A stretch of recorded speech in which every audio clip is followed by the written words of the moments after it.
Good morning +1 बेटा। आज हम करेंगे पोलैरिटी ऑफ बॉन्ड्स।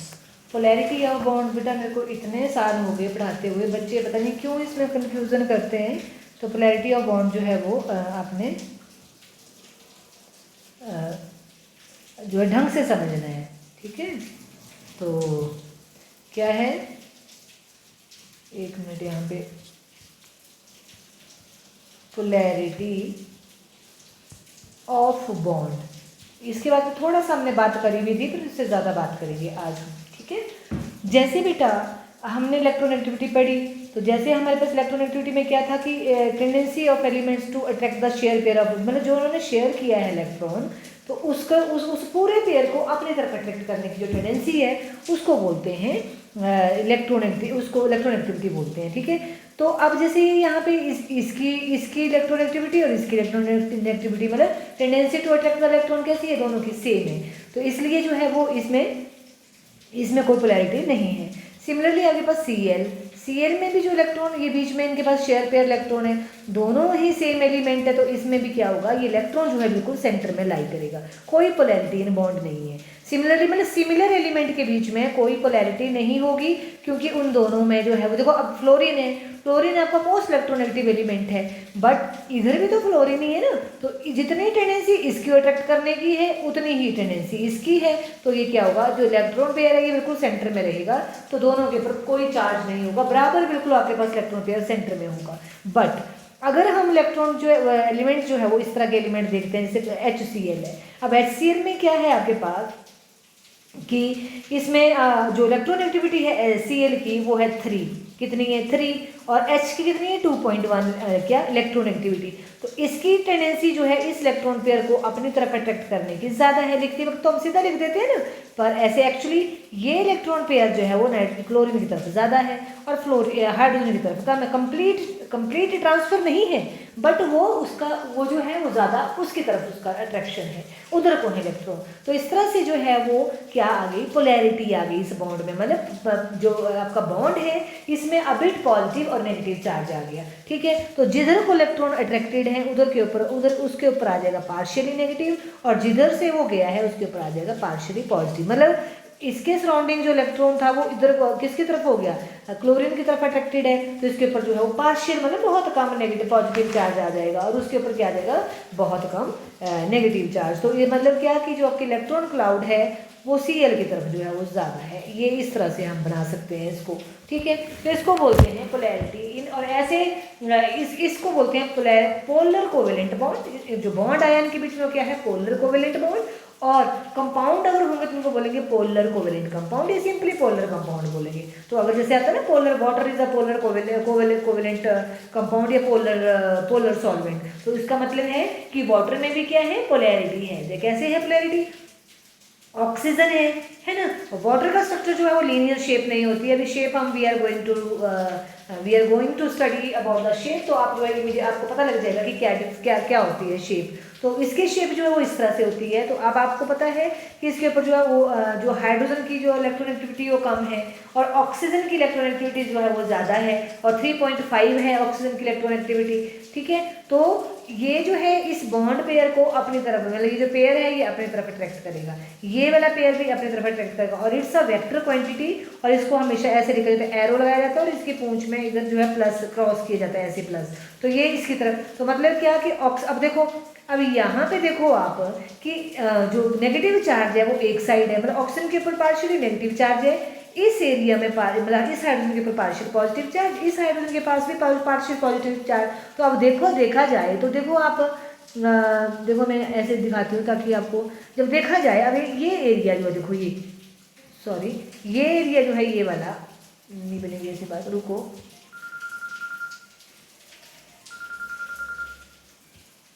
ये वाला इतना एरिया जो है इसको हम डिलीट कर देंगे। देखो इस एरिया में पॉजिटिव चार्ज आया, और इतने एरिया में जो है वो नेगेटिव चार्ज है ऊपर वाले एरिया में।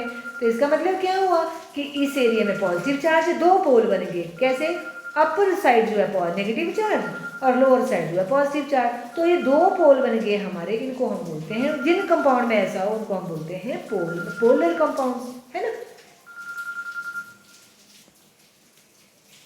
अब देखो बेटा, क्या नाम लेते हैं, यहाँ पे आपको ये पोल बन गया। अब हमेशा याद रखना है, जहाँ पे इस तरह से हो ना, उन कंपाउंड्स को हम पोलर कंपाउंड बोलते हैं। जैसे इसमें मतलब जहाँ पे सेपरेशन ऑफ चार्जेस, पोल मतलब nothing but it is separation of charges, negative and positive, तो उसको हम बोलते हैं पोल।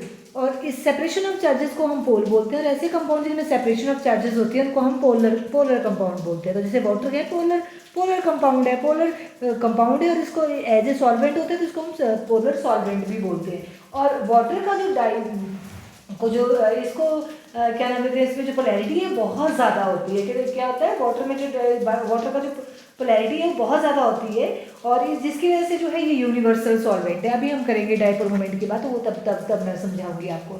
समझ आ गया पोलैरिटी? जैसे HCl है, HF में भी पोलैरिटी होगी, पोलर कंपाउंड है। और जैसे सोडियम क्लोराइड है बेटा, इसमें ये पोलर नहीं, ये है तो आयनिक कंपाउंड है, बट इसमें कंप्लीट सेपरेशन ऑफ चार्जेज है। इसमें कंप्लीट नहीं है, इसमें क्या है, पार्शियल सेपरेशन ऑफ चार्जेज है। तो इसके ऊपर पार्शियल, इसके ऊपर टोटल नेगेटिव चार्ज और इसके ऊपर टोटल पॉजिटिव चार्ज। तो ये एक आयनिक कंपाउंड है। आयनिक कंपाउंड और पोलर कंपाउंड में थोड़ा डिफरेंस है। आयनिक कंपाउंड में कंप्लीट ट्रांसफर ऑफ इलेक्ट्रॉन्स होती है, और जो पोलर है उनमें सिर्फ सेपरेशन ऑफ चार्जेस होती हैं। तो इस तरह से इनको जो है हम पोलर कंपाउंड बोलते हैं। और जिन कंपाउंड पोलर होते हैं उनके पास उनका जो है डाइपोल मोमेंट होता है। वो क्या होता है डाइपोल मोमेंट, ये हमें पता होना चाहिए। What is dipole moment?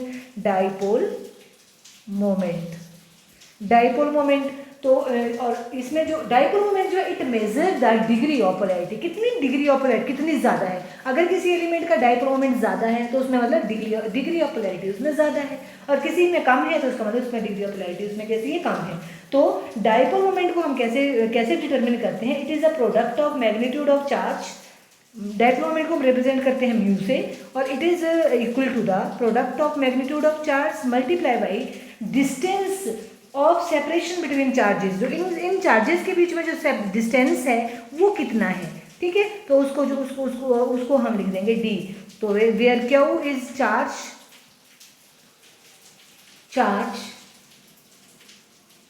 On any atom.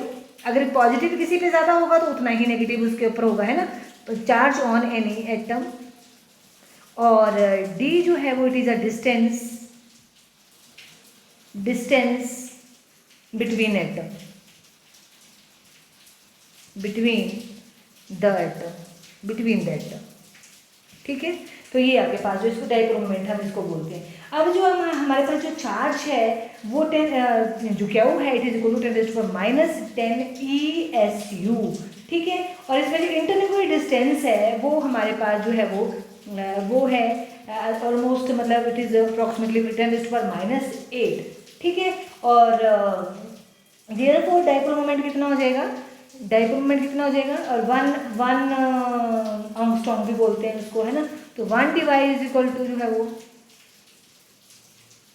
ये सेंटीमीटर है बेटा, तो ये it is equal to 1 angstrom, ठीक है। और 1 divide is equal to 1 into, मतलब ये जो ये 1 इंटू 10⁻⁻,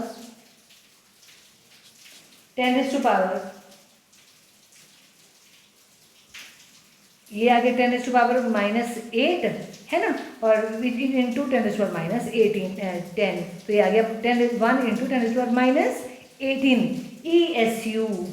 ESU सेंटीमीटर। कि जब आपका डिस्टेंस सेंटीमीटर में है तो ये आपके पास जो है वो इतना 1 डिवाइस के बराबर होगा, राइट। अब आपको जो है वो 1 ESU को जो है अगर आपने कूलम में कन्वर्ट करना है तो आपको जो है वो ऐसा यूनिट ऑफ डाइपोल मोमेंट जो है वो कूलम है, ये पता होना चाहिए। तो 1 ESU is equal to 1.602 into 10⁻⁹ that is charge on electron, and divided by 4.803 into 10⁻⁻18, ठीक है। तो it comes out to be 3.335 into 10⁻⁻10। इसको याद करने की जरूरत नहीं है, तो कूलम में कन्वर्ट हो जाएगा, ठीक है।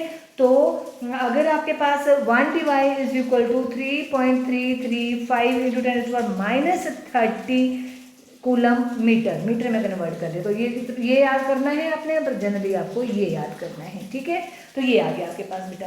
तो डाइपोल मोमेंट जो है वो वेक्टर क्वांटिटी, जैसे मैंने बोला, जैसे HCl को अगर हमने शो करना है तो जिधर को नेगेटिव चार्ज है उधर को एरो लगाना है, और उसकी जो टेल पे जो है वो क्रॉस करना है। तो वेक्टर क्वांटिटी को हम ऐसे ही शो करते हैं, ठीक है। अब आपके पास है dipole moment and molecular structure. अब हर ऐसा नहीं होगा कि हर मॉलिक्यूल का स्ट्रक्चर जो है वो मतलब जैसे आपके पास सपोज आपके पास जो डाइएटॉमिक चीज़ है, diatomic molecule like your diatomic molecule, diatomic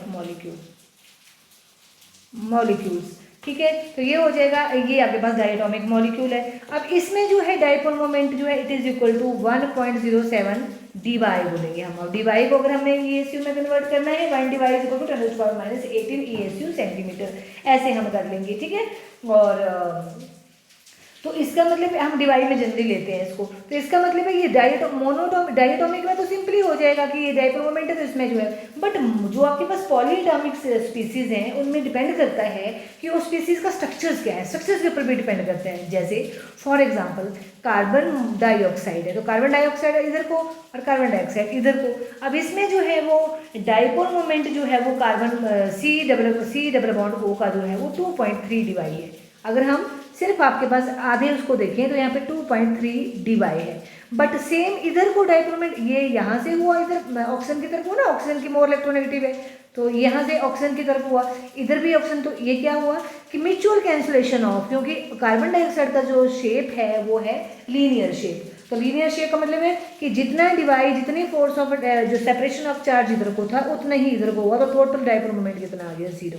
तो ये हमें जरूर ध्यान रखना है कि ऐसे नहीं रखना है कि जो है वो भाई ऑक्सीजन का और इसका जो है इतना है डाइपोल मोमेंट या पोलैरिटी है तो मॉलिक्यूल पूरा पोलर होगा, ऐसा नहीं है। अगर मॉलिक्यूलर लीनियर है, सिमेट्रिकल शेप है, तो वो मॉलिक्यूल जो है उनका डाइपोल मोमेंट 0 होगा, ऑलवेज रिमेंबर। अब जैसे आपके पास वाटर का हमने देखा और वाटर तो ऐसे था, है ना, तो वाटर का डाइपोल मोमेंट तो कुछ है क्योंकि इसमें जो सेपरेशन ऑफ चार्जेस है, तो वाटर का dipole moment quite high 1.85 Debye है, ठीक है। तो इतना इसका जो है वो जो वाटर का जो है वो डाइपोल मोमेंट है। और अगर आपने कूलममीटर में करना है तो कूलममीटर में जो है वो 6.17 इंटू 10⁻30 कूलम -30 कूलम मीटर में ये आपके पास ऐसे हो जाएगा, ठीक है। अब सिमिलरली अभी आप कभी शेप्स पढ़ेंगे तो आपको उनकी पता लग जाएगा कि कौन सिमेट्रिकल है, क्यों सिमेट्रिकल है, क्यों ये पोलर है, ये सब पता लगने वाला है आपको।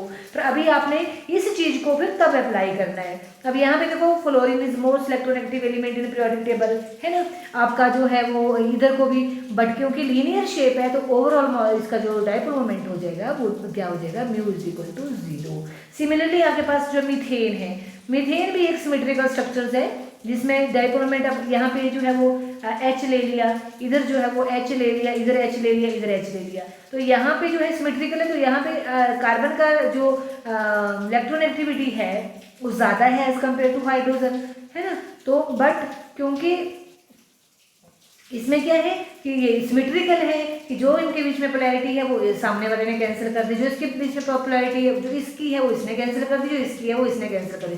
सिमेट्रिकल मॉलिक्यूल है ये भी, तो इसकी भी जो पोलैरिटी जो है वो कैंसिल आउट होगी। सिमिलरली अगर आप Cl की बात करेंगे, मतलब आपने कार्बन टेट्राक्लोराइड की, तो बीच में सेंटर में C आ जाएगा आपके पास, है ना, तो C लिखा, तो इधर को Cl, इधर को Cl, इधर को C, ये भी सिमेट्रिकल है शेप है। तो पर यहाँ पे डाइपोल मोमेंट जो है वो इसको हम बोलेंगे सिंगल जो डाइपोल मोमेंट है ना, बॉन्ड डाइपोल मोमेंट भी बोलते हैं इसको। तो ये जो है वो अब क्लोरीन की तरफ है, क्लोरीन की तरफ है, इधर भी क्लोरीन की तरफ है, बट क्योंकि ओवरऑल जो है वो सिमेट्रिकल मॉलिक्यूल है तो इसका डाइपोल मोमेंट भी क्या होगा, आपका 0 होगा। बट अगर आपके पास इसी में ही यहाँ पे H आ गया और यहाँ पे Cl, मतलब आप ये सोच लो कि आपका जो है क्लोरोफॉर्म ले लिया CHCl3, तो इसमें क्या है, इसमें कुछ डाइपोल मोमेंट होगा, इसका डाइपोल मोमेंट कुछ होगा, क्यों, क्योंकि इसमें एक मॉलिक्यूल जो है वो डिफरेंट हो गया, इसकी इलेक्ट्रोनेगेटिविटी कम है, इनकी जो है वो ज़्यादा है, तो कुछ तो डिफरेंस आया ना। यहाँ तो 4 थे, चारों का कैंसिल आउट हो गया, यहाँ पे 3 है तो एक, तो कोई ना कोई डिफरेंस इन इलेक्ट्रोनेगेटिविटी आया,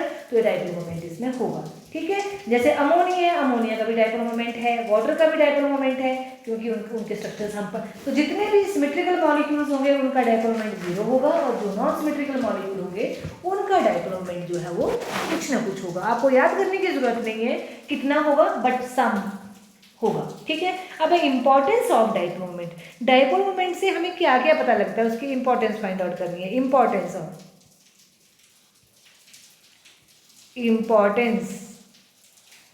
of dipole moment, dipole moment, importance of dipole moment. तो डाइपोल मोमेंट की इंपॉर्टेंस में सबसे पहले बेटा हम distinction between polar and non polar molecule, मतलब हम डिस्टिंग्विश कर सकते हैं। नंबर 1 क्या कर सकते हैं हम? डिस्टिंक्शन। डिस्टिंक्शन मतलब we can distinguish, distinction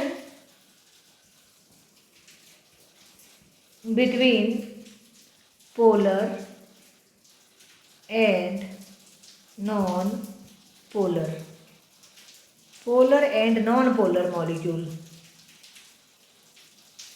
polar and non polar molecule. अब क्या है, जैसे कि हम ये पता लगा सकते हैं ये मॉलिक्यूल पोलर है ये नहीं है। जैसे फॉर एग्जांपल आपके पास ऐसे मॉलिक्यूल जिनका डाइपोल मोमेंट, इसका कितना है डाइपोल मोमेंट? 0, Cl2 का 0, BeF2 का 0, कार्बन डाइऑक्साइड का 0, है ना। तो ये सारे मॉलिक्यूल N2 का 0, तो जिनका डाइपोल मोमेंट 0 होगा इसका मतलब ये कैसे हैं? नॉन पोलर, इनमें कोई पोलैरिटी नहीं है। और जिनका डाइपोल मोमेंट कुछ होगा वो पोलर है, H2 का, HF का, HCl का, H2S का। तो जिनका डाइपोल मोमेंट कुछ ना कुछ है तो वो क्या होंगे? D 1.78 D 1.07 D बाय बोलते हैं इसको, एंड 0.95। तो इसमें देखो हमारे पास, हमें पता है कि ये सारे कैसे हैं, इनमें डाइपोल मोमेंट है, तो इनकी कैसे हैं? नॉन पोलर, सॉरी ये क्या है? पोलर। जिनका है वो पोलर, जिनका नहीं है वो नॉन पोलर। तो ये पोलर वाले, पोलर, राइट। आगे आपके पास है degree of polarity in molecule, मतलब हम ये भी पता लगा सकते हैं कि what is the degree of polarity in the molecule. Degree, ये तो आप समझ ही गए होंगे, degree of polarity in molecule, molecule. जैसे फॉर एग्जांपल आपके पास वाटर में जो है डाइपोल मोमेंट जो है वो है 1.85 डिवाई, H2S में जो है वो डाइपोल मोमेंट है 0.95। तो इसका मतलब है ये मॉलिक्यूल वाटर जो है इसमें ज़्यादा पोलर है as compare to H2S। Similarly आपके पास HCl है, HCl जो है ज़्यादा पोलर है एज कम्पेयर टू H2S, या HF जो है वो ज़्यादा पोलर है as compare to any of this. तो हम इस तरह से कंपेयर भी कर सकते हैं। दूसरा नंबर 3 आपके पास क्या है? Shapes of molecule. We can figure out the shapes of molecule in general, कि अगर आपके पास डाइपोल मोमेंट जिन मॉलिक्यूल्स का, shapes of molecule, shapes of molecule, जिन मॉलिक्यूल का डाइपोल मोमेंट जो है वो कैसा है? कुछ है, तो वो इसका मतलब है वो लीनियर शेप नहीं हो सकती है, वो सिमेट्रिकल मॉलिक्यूल नहीं होंगे। वो कैसे होंगे? वो उनकी शेप जो है वो डिफरेंट होगी, कोई और होगी, एंगुलर होगी, कोई अदर होगी। तो मोटे मोटे तौर पे हम पता लगा सकते हैं। नंबर 4 है हमारे पास आयनिक करैक्टर इन द मॉलिक्यूल, कि कितना आयनिक करैक्टर है आपका। आयनिक बॉन्ड पढ़ा ना हमने पिछले साल पढ़ा है, आयनिक बॉन्ड होता है जिसमें कंप्लीट एक ट्रांसफर कर देता है और दूसरा जो है वो ले लेता है। तो कंप्लीट आपके पास जो आयनिक करैक्टर है वो complete transfer of electron to the other atom, उसको हम बोलते हैं आयनिक बॉन्ड, और मॉलिक्यूल्स बनते हैं उनको बोलते हैं आयनिक कंपाउंड्स। ठीक है। अब जैसे आपके पास बेटा जो आयनिक, कोई भी मॉलिक्यूल जो है ना प्योर कोवेलेंट होता है, ना ही प्योर आयनिक होता है। तो आयनिक जो कोवेलेंट कंपाउंड्स हैं वो उनमें जो है वो फिर भी कोई ना कोई आयनिक करैक्टर्स जो है वो रहता है। तो वो आयनिक करैक्टर जो है कितना है, कितनी उसमें जो है आयनिक करैक्टर जो है वो कितना है, कितने परसेंटेज है, वो हम फाइंड आउट कर सकते हैं बाय डाइपोल मोमेंट। जैसे कि अगर इलेक्ट्रोनेगेटिविटी डिफरेंस, ये सबको आना चाहिए, इलेक्ट्रोनेगेटिविटी दो एटम के बीच में इलेक्ट्रोनेगेटिविटी डिफरेंस अगर 1.7 इलेक्ट्रोनेगेटिविटी डिफरेंस की बात कर रही हूँ। जैसे हाइड्रोजन की इलेक्ट्रोनेगेटिविटी जो है वो 1.2 है ना, और फ्लोरीन की जो इलेक्ट्रोनेगेटिविटी है वो 4 है। ठीक है। तो जो है वो डिफरेंस इन इलेक्ट्रोनेगेटिविटी क्या हो जाएगी दोनों के बीच में, 4 में से जो है वो घटा दीजिए तो 2.8 हो जाएगी। कितनी हो जाएगी? 2.8 अगर आप इसको घटाओगे, राइट। तो इस तरह से हम जो है वो इलेक्ट्रोनेगेटिविटी का जो है वो डिफरेंस जो मतलब जो है वो जितना डिफरेंस जो है फाइंड आउट करके, अगर आपके पास 1.7 एक मिनट के लिए बेटा, हाँ जी 2.1 है बेटा, मेरे को 1.2 की आपकी वो 2.1 है आपकी हाइड्रोजन की इलेक्ट्रोनेगेटिविटी। तो दोनों में डिफरेंस क्या हुआ आपके पास? 4 में से 2 घटा दीजिए, 2 घटा दिए तो बचा 2, तो 1.9, तो 1.9 में हुआ। तो आयनिक रिएक्टर जो है वो कोई भी कंपाउंड आयनिक रिएक्टर उसमें क्या होगा, अगर 1.7 से ज़्यादा होगा, अगर 1.7 है किसी में आयनिक रिएक्टर का जो इलेक्ट्रोनेगेटिविटी डिफरेंस क्या है, ये इलेक्ट्रोनेगेटिविटी डिफरेंस, नेगेटिविटी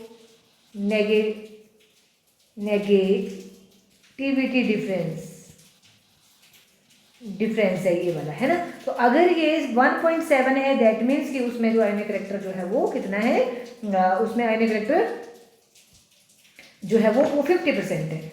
कितना है, 50% आयनिक रिएक्टर है उसमें, आयनिक रिएक्टर, और इससे ज़्यादा है तो आयनिक रिएक्टर जो है वो बढ़ता जाएगा, 50% से ऊपर होगा। ठीक है, समझ गए। तो इस तरह से हमारे पास जो है वो हम जो है पता लगा सकते हैं। अब हमने जो है परसेंटेज ऑफ आयनिक रिएक्टर भी फाइंड आउट कर सकते हैं। परसेंटेज ऑफ आयनिक रिएक्टर जो है कैसे फाइंड आउट करना है, हम ये सपोज करते हैं कि अज्यूम करते हैं कि कोई भी कंपाउंड है वो 100% जो आयनिक है। जैसे for example we have to find out the ionic character percentage of ionic character, percentage of, लिख देती हूँ, ionic character in HCl find out करते हैं। तो हम ये अज्यूम करके चलते हैं कि जो HCl है वो 100% जो है वो आयनिक है, मतलब इस तरह से हमें लेना पड़ेगा। तो इसका मतलब है कि उसके जो चार्ज डेवलप होगा इसके बीच में, जब मतलब प्योर अगर आपके पास 100% आयनिक करैक्टर है तो उसमें जो चार्ज डेवलप होता है तो चार्ज आता है 4.8 × 10⁻10 ESU। कितना चार्ज होता है उसमें, माइनस, ये आपके पास है अगर कोई compound if it is assume that it is the pure ionic character. ठीक है, और डिस्टेंस इसके बीच में जो है वो होगा बेटा, वो होगा 1.275, ये आपको दिया जाएगा, अगर पूछा भी जाएगा तो दिया जाएगा, इसको याद करने की जरूरत नहीं है। तो जब इसको मल्टीप्लाई किया mu is equal to Q into D, तो ये आ गया आपके पास 6.12 × 10⁻18 ESU सेंटीमीटर, और simply 6.12 divide 1 divide is equal to 10⁻18 ESU, है ना, ये डिवाइड इतना आ गया। ठीक है, तो परसेंटेज ऑफ आयनिक करैक्टर कैसे फाइंड आउट करते हैं, percentage of ionic character is equal to observed dipole moment, जो हम ऑब्जर्व करते हैं experimentally, observed dipole moment upon dipole moment for complete ionic character. Dipole जो कंप्लीट आयनिक करैक्टर के लिए हमने डायपोल मोमेंट ऊपर कलेक्ट किया है ना, dipole moment for complete ionic character, complete ionic character. ठीक है, तो ये आपके पास जो है वो कितना आया हमारे पास, जो है वो जो ऑब्जर्व्ड डायपोल मोमेंट है, जब हम लिखो ये आपको टेबल से मिल जाएगा, ये है 1.07 आ गया। और जो प्योर आयनिक जो इसमें डायपोल मोमेंट था, जब प्योर आयनिक कंपाउंड सपोज करके चलते हैं तो ये आ गया आपके पास इतना, तो मल्टीप्लाई बाई 100, तो इसमें जो है वो 17.48% आयनिक करैक्टर, जो एक्चुअली एक्सपेरिमेंटली ऑब्जर्व किया वो 1.07 है। और अगर आयनिक होता तो इसमें जो डायपोल मोमेंट जो है 6.12 होता, तो इसमें परसेंटेज ऑफ आयनिक करैक्टर जो है वो 17.48 रहा। कितना रहा, तो इस तरह से आपको ये पेपर में आप मतलब पूछा भी जा सकता है किसी कंपटीशन में, बट वहाँ पे क्या होगा, आपको ये सारी चीज़ें दी होंगी, क्यू दिया होगा, डी दिया होगा, सब दिया होगा, तब आप इसको फाइंड आउट कर सकते हैं। ठीक है, आपको फॉर्मूला क्या याद रखना है, observe dipole moment divided by dipole moment of complete ionic character multiply by 100। Number next है आपके पास बेटा इसमें distinguish between cis and trans isomer, distinguish between cis and trans isomer.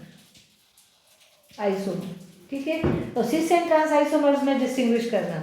अब देखो क्या होते हैं सिस एंड ट्रांस, अभी शायद आपको नहीं पता होगा पर मैं आपको बता देती हूँ। ये ऑर्गेनिक में हमारे पास ये दिस इज योर आइसोमर्स होते हैं। आइसोमर्स जिनका फॉर्मूला सेम होता है बट ऑप्टिकली वो डिफरेंट होते हैं, उनको हम उसमें जो है वो सिस एंड ट्रांस आइसोमर्स बोलते हैं। पढ़ेंगे हम डिटेल में, अभी तो कुछ ज़्यादा नहीं बोलूँगी मैं। ठीक है, तो जैसे आपके पास बेटा ये है, ये Cl है, यहाँ पे H है, मतलब डाइक्लोरोइथीन है, ये क्या है, डाइक्लोरोइथीन। और यहाँ पे आपके पास जो है सेम फॉर्मूला होगा बट Cl जो है वो अपोजिट होगी।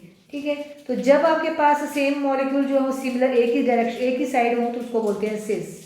और जब अपोजिट साइड में हो तो उसको बोलते हैं ट्रांस। तो क्या होगा इसका जो अगर आइसोमर जो अगर मतलब ये हमारे पास कंपाउंड है और इसका डायपोल मोमेंट अगर जीरो आता है तो हमें एकदम पता लग जाएगा कि ये इसके ट्रांसफॉर्म है।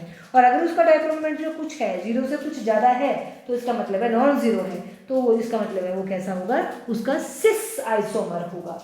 दूसरा आपके पास distinguish between ortho para and para isomer. अब ये भी आपको जो है वो ऑर्थो पैरा क्या होता है बेटा, हम उसमें पढ़ेंगे। जैसे ये बेंजीन है, बेंजीन के एक ही साइड में देखो ये दोनों लगे हुए हैं यहाँ पे, ये पोजीशन ऑर्थो बोली जाती है हमेशा दो के लिए। अगर आपके बेंजीन ऐसे है मोनोक्लोरो है तो जो है वो तब इसमें कोई ऑर्थो नहीं होगी, तो सिंपली मोनोक्लोरोबेंजीन होगा। बट जब दो मॉलिक्यूल दो सब्स्टिट्यूएंट लग जाते हैं तो उसको जो है वो पोजीशन जो है कंबाइन होती है। जैसे इसको हमने एक बोल दिया तो ये दूसरी होगी, है ना। तो सेकंड पे अगर लगा है तो ऑर्थो पोजीशन है, और अगर थर्ड पे लगा है तो पैरा। ये वाली जो है ये वाली ये मेटा है, थर्ड पे लगी तो मेटा है ना, तो ये बेंजीन है। और अगर आपके पास जो है फोर्थ पे लगी तो पैरा, फोर्थ वाला बिल्कुल पैर में है तो पैरा, ठीक है, ये पैरा पोजीशन आ गई। तो हम इसमें जो है वो ऑर्थो पैरा जो है पता लगा सकते हैं। अब देखो यहाँ पे जो है नेगेटिव चार्ज इधर को है, सारा का सारा एक साइड को है काफ़ी हद तक, है ना। तो इसका जो है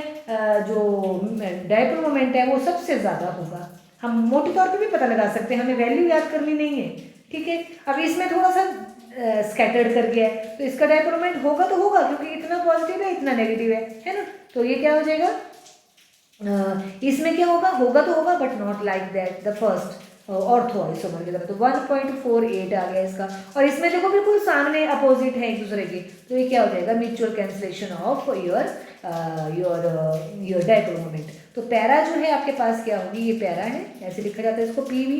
तो पी आइसोमर का जो डायपोल मोमेंट जीरो है, तो मतलब हमारे पास ये आइसोमर है, अगर जीरो होगा तो हम पता लगा लेंगे ये पैरा आइसोमर है। और इनमें जो है जिसका ज़्यादा होगा वो आपका ऑर्थो है, और जिसका थोड़ा कम होगा उसका हम बोलेंगे वो जो है वो आपका मेटा आइसोमर है, ठीक है। आगे आपके पास है बेटा जो पार्शियल कोवेलेंट कैरेक्टर है, partial covalent character in ion, जो आयनिक बॉन्ड होते हैं ना, जो आयनिक कंपाउंड, उनमें भी कुछ ना कुछ जो है वो पार्शियल कोवेलेंट कैरेक्टर रहता है, ठीक है ना। वो कोवेलेंट कैरेक्टर जो है वो क्या होता है ये हम करेंगे। तो partial covalent character in ionic bond, हमने देखा कि जो हमारे कोई भी कंपाउंड, ना आयनिक कंपाउंड को प्योर आयनिक है, ना कोवेलेंट कंपाउंड प्योर कोवेलेंट है, दोनों में ही जो है वो पार्शियल कैरेक्टर जो है रहता है। तो इसलिए जो है पार्शियल कैरेक्टर, जिस तरह से हमने partial character in ionic compound में कोवेलेंट कंपाउंड में आयनिक देखा, उसी तरह हम आयनिक कंपाउंड में partial character of partial covalent character जो है वो देखेंगे, ठीक है। तो कैसे क्यों होता है, होता क्या है, ये जो है वो आपका जो कंपाउंड है, जैसे फॉर एग्जांपल बेटा आपके पास जो है वो जैसे H और Cl है, सपोज H और Cl नेगेटिव है, H आपका पॉजिटिव है ना। इस तरह से हमारे पास H जो है वो पॉजिटिव है, आपको पता ही है ये, ठीक है। तो इसमें क्या होगा, जो इसके जो क्लाउड्स हैं, जो नेगेटिव चार्ज है ना, वो पूरा का पूरा ऐसा नहीं होगा कि इसकी तरफ जो है वो अट्रैक्टेड होगा, उसको थोड़ा सा जो है इसकी न्यूक्लियस भी अट्रैक्ट करेगी। तो इसको डिस्टॉर्शन ऑफ इलेक्ट्रॉन्स है ना, electron cloud of negative ion की जो इलेक्ट्रॉन क्लाउड है उसको थोड़ा सा डिस्टॉर्टेड कर देना है किसकी तरफ, टुवर्ड पॉजिटिव चार्ज, उसको बोलते हैं पोलराइजेशन। तो क्या हुई इसकी, ये पॉजिटिव चार्ज है तो ये बिल्कुल सर्कुलर नहीं होगा, थोड़ा सा इलेक्ट्रॉन क्लाउड जो है डिस्टॉर्ट हो जाएगी towards your negative positive charge, इसको जो है पोलराइजेशन बोलते हैं। तो जो पोलराइजेशन अगर मोर होगी तो उसमें ज़्यादा कोवेलेंट कैरेक्टर होगा, और पोलराइजेशन अगर कम होगी तो उसमें कम कोवेलेंट कैरेक्टर होगा, और अगर पोलराइजेशन नहीं होगी तो बॉन्ड इज मेनली आयनिक होगा, है ना। तो degree of polarisation is small, तो बॉन्ड जो है वो ज़्यादातर उसमें सम कोवेलेंट होगा और बाकी आयनिक होगा, और अगर पोलराइजेशन ज़्यादा होगी तो कोवेलेंट कैरेक्टर उसमें प्रीडोमिनेट कर जाएगा, ठीक है।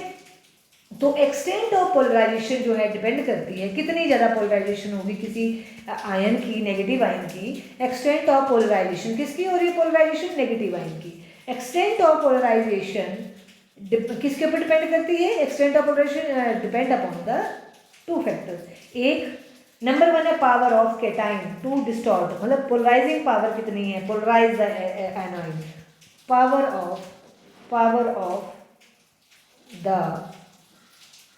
कैटाइन टू डिस्टॉर्ट, उसको डिस्टॉर्ट करना, टू डिस्टॉर्ट, और टू पोलराइज, ठीक है, और टू पोलराइज, कितनी उसकी पावर है। और दूसरा जो है वो susceptibility of anion to get polarised, कि जो आपका एनोइन है वो कितना ससेप्टिबल है, कितना जो है वो पोलराइज हो जाएगा। तो ससेप्टिबिलिटी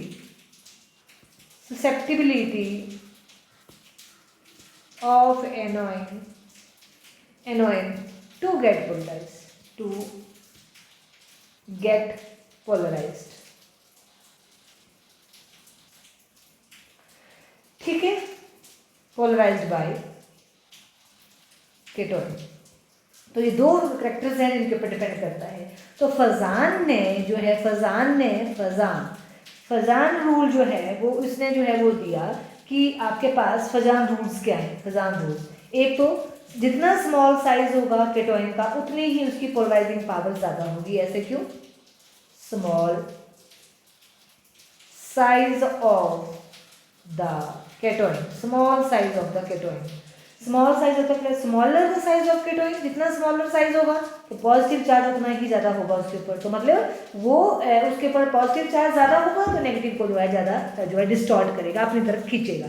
जैसे फॉर एग्जांपल लिथियम क्लोराइड, एनोइन आपका सेम है, सोडियम क्लोराइड एनोइन आपका सेम है, पोटाशियम क्लोराइड एनोइन आपका सेम है। तो लिथियम का साइड सबके ऊपर जो है पॉजिटिव चार्ज है, 1 पॉजिटिव चार्ज इसके ऊपर है, इसके ऊपर भी 1 पॉजिटिव चार्ज है, इसके ऊपर भी 1 पॉजिटिव चार्ज है। But extent of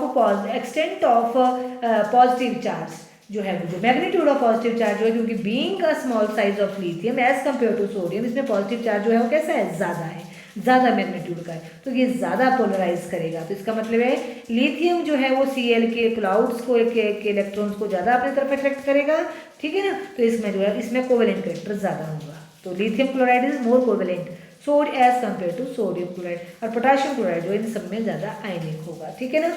less covalent और ये मोर लेस कोवेलेंट, ये हमें पता होना चाहिए, ठीक है। उसके बाद आ गया आपके पास 2 लार्ज साइज ऑफ एनोइन, पोलराइजेशन जो है वो इंक्रीज करती है जितना बड़ा साइज होगा एनोइन का। क्यों होगा बड़ा साइज? अब देखो यहाँ पे आपके पास जैसे ये लिथियम है, सपोज यहाँ पे मैंने लिथियम ले लिया, ये लिथियम है आपका, और यहाँ पे आपके पास जो है वो आयोडाइड है, ये लिथियम आयोडाइड बना दिया, और ये यहाँ पे मैंने लिथियम फ्लोराइड डाला, छोटा बनाया, मतलब सबसे छोटा लिथियम फ्लोराइड। तो ये है और इसका साइज जो है वो इतना सा है, ठीक है। ये पॉजिटिव है, ये नेगेटिव है, ये पॉजिटिव है, नेगेटिव है। अब देखो आपके पास कि इसमें जो है साइज लिथियम तो सब सेम है, अब चार्ज सेम है, पर यहाँ पे इलेक्ट्रॉन जो है, ये वाले इलेक्ट्रॉन जो है इस न्यूक्लियस से जो है वो दूर है, तो these electrons can easily attracted by this positive charge, और यहाँ पे they are strongly attracted towards the nucleus, तो इनको जो है वो अट्रैक्ट करना उतना मुश्किल होगा। तो इसका मतलब है जितना बड़ा चार्ज होगा एनोइन का ऊपर, एनोइन के ऊपर जितना बड़ा साइज होगा उतना ही जो है पोलराइज ज़्यादा होगा। तो लिथियम आयोडाइड जो है वो उसमें ज़्यादा कोवेलेंट कैरेक्टर होगा as compare to lithium bromide, as compare to lithium chloride and then that of lithium fluoride. समझ गए? अब है large charge on cation and anion, तो हमने साइज की बात की ना, अब चार्ज, अब जितना बड़ा चार्ज होगा उतनी ही उसकी जो है वो ज़्यादा पोलराइजिंग पावर होगी। तो कैल्शियम 2 पॉजिटिव, अब सोडियम के ऊपर 1 पॉजिटिव है, कैल्शियम के ऊपर 2 पॉजिटिव है, तो कैल्शियम ज़्यादा पोलराइज करेगा एज कम्पेयर टू, यहाँ पे Cl दोनों ले लेते हैं, तो ये मोर करेगा, मोर, इसमें जो कैल्शियम जो है, कैल्शियम की जो है वो पोलराइजिंग पावर ज़्यादा है as compare to sodium, more polarising power than sodium, ठीक है ना। तो इसका मतलब है कैल्शियम क्लोराइड जो है ये कोवेलेंट ज़्यादा होगा, more covalent character as compare to sodium chloride, ये इसमें जो कोवेलेंट करेक्टर कम होगा, लेस कोवेलेंट करेक्टर, ठीक है। तो इस तरह से जो है आपको दूसरा बेटा आपके पास electronic configuration of cations, it's also very important. Electronic configuration of the cation, तो केटोइन जो है अगर 18 इलेक्ट्रॉन शेल कॉन्फ़िगरेशन जिसको हम बोलते हैं pseudo inert configuration, cause greater polarization than the cation which with 8 electron shell configuration with the same size and charge. ठीक है, this is the due to the fact that जो 18 electrons हैं shell ions के, then that उसमें जो है 10 electron जो है वो किस में है, डी में है, in addition to S and P electron. तो D electron do not shield the nuclear charge, जो nuclear charge effectively nuclear charge को जो है वो शील्ड नहीं कर पाता. तो इफेक्टिव न्यूक्लियर चार्ज क्या होगा, कम होगा. कंसिक्वेंटली उसकी वजह से क्या होगा कि वो जो है वो ज़्यादा पोलराइज करेंगे किसको, आपके एनोइन को. जैसे फॉर एग्जांपल आपके पास सोडियम है. अब सोडियम के पास जो है इलेक्ट्रॉनिक कन्फिग्रेशन है 1s2 2s2 2p6 3s1 है. तो यहाँ पे क्या है, 8 इलेक्ट्रॉन है निचले वाला.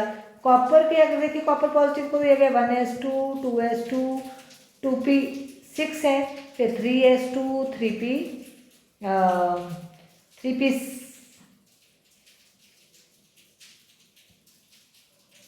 3p6 क्योंकि 29 है ना इसका, तो 28 का बनाना है.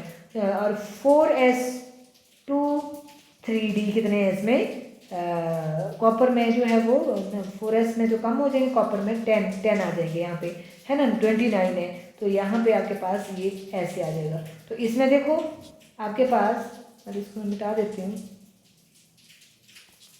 तो इसमें क्या है 3d 10 इलेक्ट्रॉन जो है, ये 3d 10 इलेक्ट्रॉन इसमें आ गए. इस वाले में आपके पास p इलेक्ट्रॉन ही है. तो 3d 10 इलेक्ट्रॉन जो इनका पुअर शील्डिंग इफेक्ट होता है. कैसा होता है, पुअर शील्डिंग इफेक्ट. तो ये जो है इनको स्यूडो इनर्ट गैसेस मतलब गैस कॉन्फिगरेशन बोल देंगे. तो इनकी जो पोलराइजेशन पावर है वो ग्रेटर है एज कम्पेयर टू दिस, क्योंकि ये जो है ये इलेक्ट्रॉन्स है इनकी शील्डिंग पावर ज़्यादा है एज कम्पेयर टू दिस. ठीक है, तो इसलिए जो है वो इनकी जो इनका जो पोलराइजिंग है वो ज़्यादा है as compare to the compound which contains 8 electronic configuration.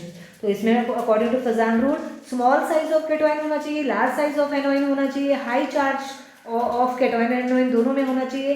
और केटोइन हैविंग 18 इलेक्ट्रॉन शेल, अगर 18 इलेक्ट्रॉन शेल है तो उसमें जो है वो ज़्यादा जो है वो उसमें कोवेलेंट फैक्टर जो है वो ज़्यादा होगा. ठीक है, तो मेरे को लगता है आपको ये काफ़ी ज़्यादा समझने वाली चीज़ें हैं. तो आज हम इतना ही करेंगे. इसके बाद जो है फिर हम कल करते हैं. नेक्स्ट आपके पास जो है वो valence shell electron pair repulsion theory, very very important. तो इसको हम नेक्स्ट वीडियो लेक्चर्स में करेंगे. तब तक के लिए गुड बाय. होपफुली आपको ये समझ आया होगा तो अच्छे से करना, नहीं आएगा तो आप मेरे से जो क्वेरी करना.